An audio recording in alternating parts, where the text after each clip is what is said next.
dodging questions and dodging responsibility. Welcome to the political circus. Picture this. You're sitting at your kitchen table, bills stacked high, the cost of living biting, and the nightly news is just background noise to the real question on your mind.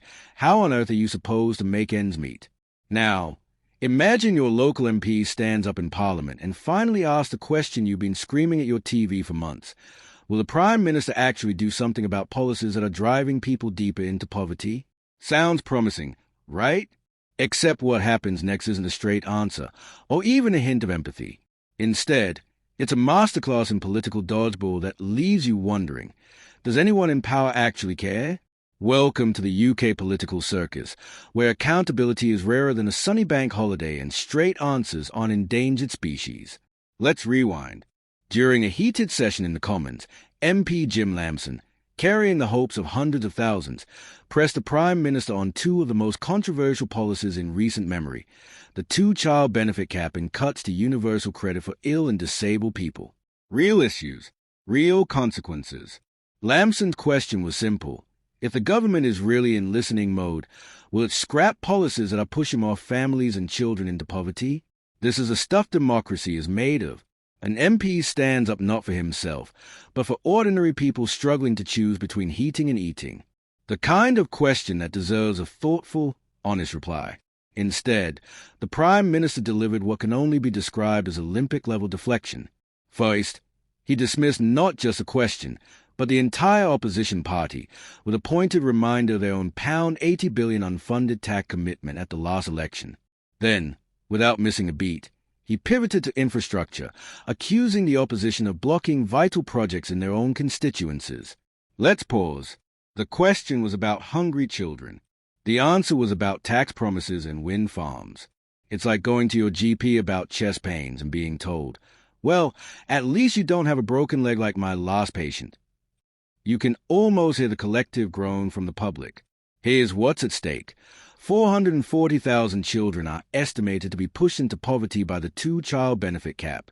Universal credit cuts hit the most vulnerable, those who are already battling illness and disability. This isn't abstract. These are kitchen table conversations happening in real homes, right now. Turning up the political noise doesn't drown out the sound of rumbling stomachs or drafty windows. When politicians deflect, real lives fall through the cracks. It's not just bad politics, it's a failure of compassion. You might wonder, why can't politicians just answer the question? The truth is, the art of answering without answering is as old as Parliament itself. Politicians fear the trap of a straight answer, commit to scrapping a policy, and you've made a promise you might not be able to keep, admit the policy is failing, and you hand ammunition to your opponents. But somewhere along the way, the dance of political point scoring has become so routine that the people they serve are left clapping for an empty stage. The game has become more about avoiding blame than accepting responsibility. Here's why this matters. When leaders refuse to give straight answers, it undermines trust, not just in their party, but in the entire system. If asking a clear, heartfelt question about poverty gets you nothing but a rerun of political greatest hits, what hope is there that your voice is ever heard? And let's be clear, this isn't just about the Prime Minister or one party. It's a culture that runs deep across the political divide. The blame game, the water battery, the endless recycling of old grievances, these are the tools of politicians who have forgotten that their first job is to serve, not spin. If you're tired of watching politicians dodge and deflect while real people struggle, you're not alone. The real question is, are we willing to accept this as a standard of political discourse? Politicians will keep playing ping-pong with responsibility for as long as we let them. But every time someone like Jim Lamson stands up and demands an answer, it's a reminder that we can and should expect better. Maybe it's time we all started asking harder questions and refusing to settle for anything less than real answers. Because in the end, democracy only works if the people in power are actually listening, and we're loud enough to make sure they can't ignore us. What do you think? Are you buying the latest round of political deflection, or do you believe the public deserves straight answers on child poverty and benefits?